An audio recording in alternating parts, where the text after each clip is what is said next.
പണ്ട് പണ്ട് നിബിഡമായ ഒരു വനത്തിൽ ഒരുപാട് മൃഗങ്ങൾ ഒരുമിച്ച് കഴിഞ്ഞിരുന്നു. കളിതമാശകളും പാട്ടുമായി അവർ ആ കാടിനെ സ്വർഗമാക്കി മാറ്റി. നിറയെ പച്ചപ്പുള്ള മനോഹരമായ ഒരു കാടായിരുന്നു അത്. പക്ഷികളുടെ ചിലയ്ക്കലും അരുവിയുടെ ശബ്ദവും മൃഗങ്ങളുടെ ഒച്ചയും എപ്പോഴും മുഴങ്ങിക്കേട്ടിരുന്നു. ദേ നോക്കൂ, ലാലു ആനയും ചിമ്മു മുയലും ഓട്ടമത്സരം നടത്താൻ പോകുകയാണെന്ന് തോന്നുന്നു. ചിമ്മു ചോദിച്ചു, ആനച്ചേട്ടാ, നാളെ നമുക്ക് ആ പുഴക്കര വരെ ഒന്ന് ഓട്ടമത്സരം നടത്തിയാലോ? ലാലു ആന ചിരിച്ചുകൊണ്ട് പറഞ്ഞു, ഓ പിന്നെന്താ, നീ ജയിക്കുമെന്ന് നിനക്ക് അത്ര ഉറപ്പാണോ? ദേ അവിടേക്ക് മാങ്ങയും കടിച്ചു തിന്നുകൊണ്ട് വരുന്നു കിച്ചുകുരങ്ങൻ. കൂടെ ബാലുക്കരടിയും ഉണ്ട് കേട്ടോ. ബാലുച്ചേട്ടാ, ഈ മാങ്ങയ്ക്ക് ഒട്ടും മധുരമില്ല. ഈ വർഷം മഴ കുറവായതുകൊണ്ടാണോ? അതെ അതെ. ചിമ്മുമുയൽ എല്ലാവരോടുമായി പറഞ്ഞു, നേരെ ഇപ്പോൾ ഇരുട്ടും. എനിക്കാണെങ്കിൽ നല്ല വിശപ്പും തോന്നുന്നു. വല്ല കിഴങ്ങും കിട്ടുമോ എന്ന് നോക്കട്ടെ.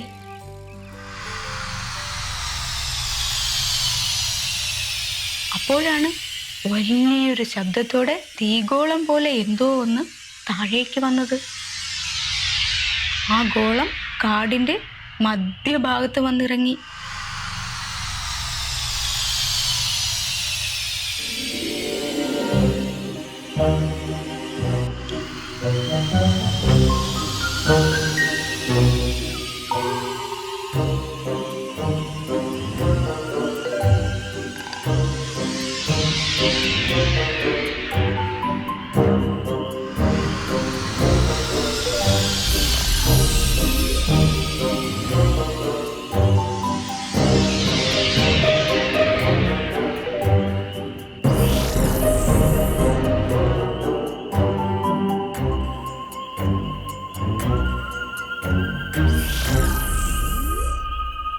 ശബ്ദം കേട്ട് പേടിച്ച മൃഗങ്ങളെല്ലാം മെല്ലെ ആ ഗോളത്തിനടുത്തേക്ക് ചെന്നു. പുക ഉയരുന്ന ആ ഗോളത്തിന്റെ വാതിൽ മെല്ലെ തുറന്ന് ഒരു കുഞ്ഞു ജീവി പുറത്തേക്ക് വന്നു.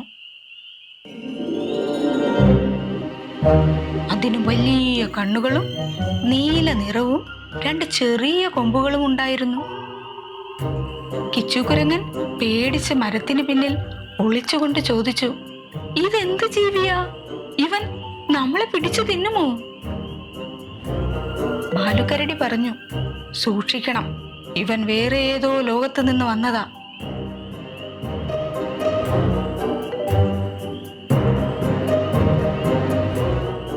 ആ ജീവി വിചിത്രമായ ഭാഷയിൽ കരഞ്ഞു. മൃഗങ്ങൾ ആദ്യം പേടിച്ചെങ്കിലും ആ കുഞ്ഞു ജീവി കരയുന്നത് കണ്ടപ്പോൾ അവർക്ക് പാവം തോന്നി.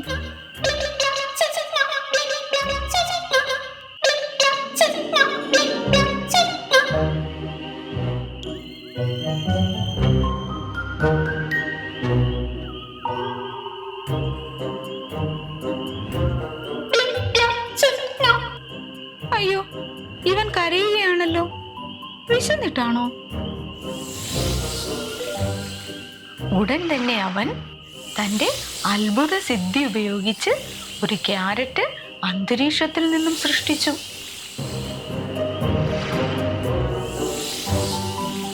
അത് കണ്ട് മൃഗങ്ങൾ അത്ഭുതപ്പെട്ടു നിന്നു.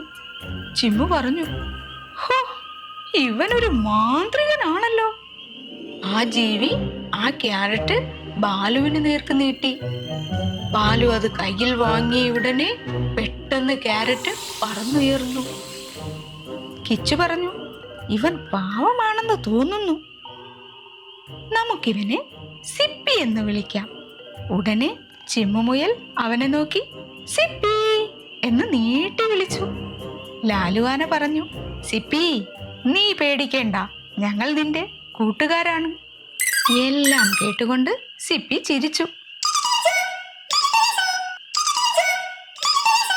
അവൻ അവന്റെ കൊമ്പുകൾ മിന്നിച്ചു.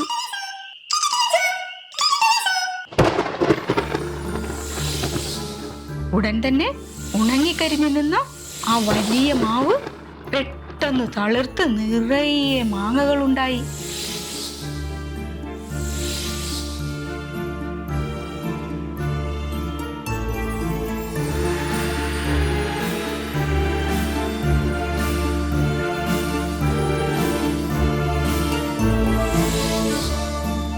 ഒരു മാങ്ങ പറിച്ചു തിന്നുകൊണ്ട് കിച്ചു പറഞ്ഞു, എന്റെ അമ്മേ, ഈ മാങ്ങയ്ക്ക് എന്തു മധുരം! സിപ്പി, നീ മിടുക്കനാണ് കേട്ടോ. സിപ്പി ലാലു ആനയുടെ തുമ്പിക്കൈയിൽ തൊട്ടുകൊണ്ട് എന്ന് പറഞ്ഞു. ലാലു ആനയ്ക്ക് സന്തോഷമായി. നോക്ക്, അവൻ എന്റെ പേരറിയാം, എന്റെ പേര് വിളിക്കാൻ ശ്രമിക്കുന്നു.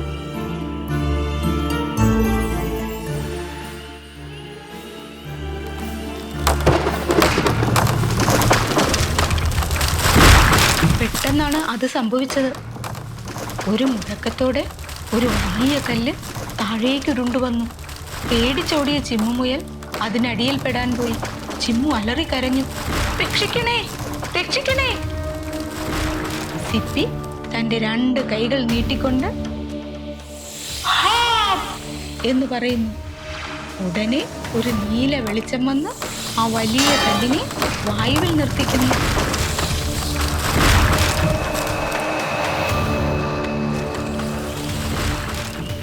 ബാലുകരടി സന്തോഷത്തോടെ പറഞ്ഞു, സൂപ്പർ സിപ്പി, നീ ഞങ്ങളുടെ ചിമ്മുവിനെ രക്ഷിച്ചു. അവർ ഒരുമിച്ച് സന്തോഷത്തോടെ പാട്ടുപാടാൻ തുടങ്ങി.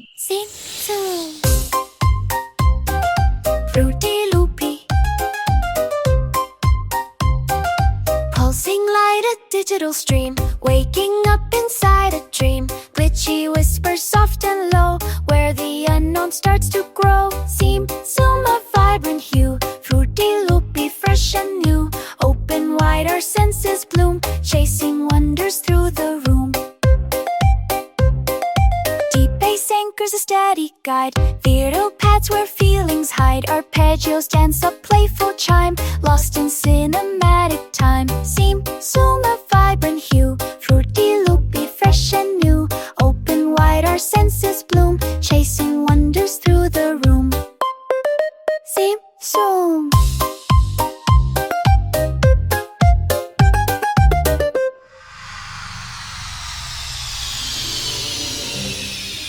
വീണ്ടും വലിയൊരു മുഴക്കത്തോടെ ആകാശത്ത് ഒരു വെള്ളിഗോളം വരുന്നു.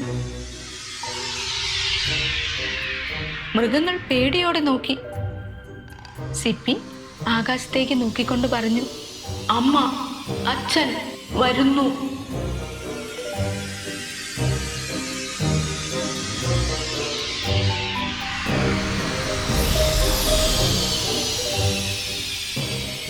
മൃഗങ്ങൾ ചോദിച്ചു, സിപ്പി, നീ പോവുകയാണോ?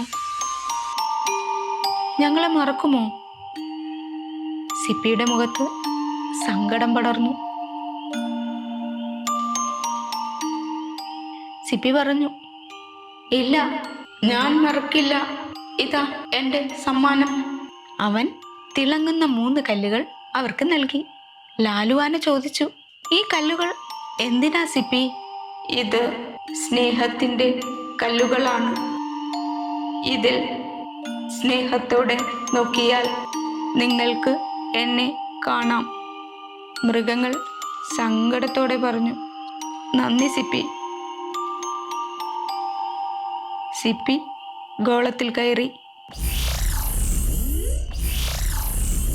ഗോളം പതുക്കെ ആകാശത്തേക്ക് ഉയർന്നു.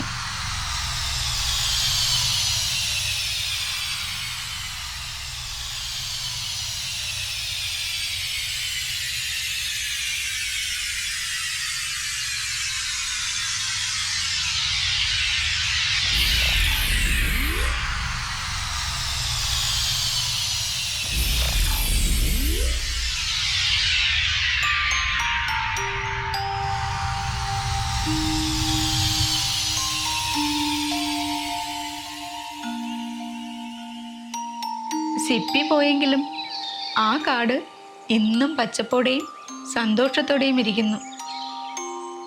സിപ്പിയെ കാണാൻ തോന്നുമ്പോൾ കൂട്ടുകാർ സ്നേഹത്തോടെ ആ കല്ലുകളിലേക്ക് നോക്കും. അപ്പോൾ ചിരിച്ചുകൊണ്ട് അവരുടെ സിപ്പി അവരുടെ മുന്നിലുണ്ടാകും. നമ്മളിൽ നിന്ന് വ്യത്യസ്തരായവരെ സ്നേഹിക്കുമ്പോഴാണ് ലോകം കൂടുതൽ സുന്ദരമാകുന്നത്. വിദേശിയെന്നോ സ്വദേശിയെന്നോ വ്യത്യാസമില്ലാതെ പരസ്പരം സഹായിച്ച ആ കൂട്ടുകാരെ കാടിന്നും സ്നേഹത്തോടെ ഓർക്കുന്നു.